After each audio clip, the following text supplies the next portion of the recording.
នេះដែលថាដីតាចៅដែលយករបស់របរទៅហើយនេះកូនចៅមកធ្វើអយហើយចៅបានយកឲ្យហើយនេះថាដាក់ពេញនេះឯងពេលនេះកូនចៅយកមកឲ្យហើយយករបស់របរទៅបានជោគជ័យសប្បាយអស់គ្នាហើយកុំប្រកែប្រកាន់កូនចៅអីកូនចៅថាយកមិននេះយកមកថ្វាយមានមិនមានសាវកមានវិជា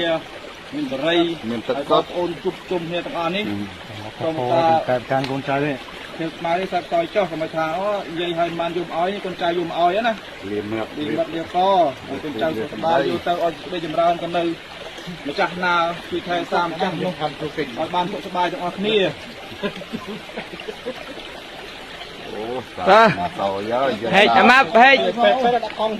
ទុយហេចជើងចាហើយបនណាបនអីបានក្តីសុខទៅមានក្តីសុខកាត់អោយសុខទាំងអស់គ្នាណែដែរអុយណាមួយលើកទី2ខ្ញុំលើកទី3ខ្ញុំហៅទៅណានិយាយខ្លះខ្ញុំចិត្តឲ្យខ្លួនឯងនេះយកគាត់លៀមមាត់លៀកកលៀកពាក្យលៀកសំដីខ្ញុំទៅបីបាត់ជ្រុល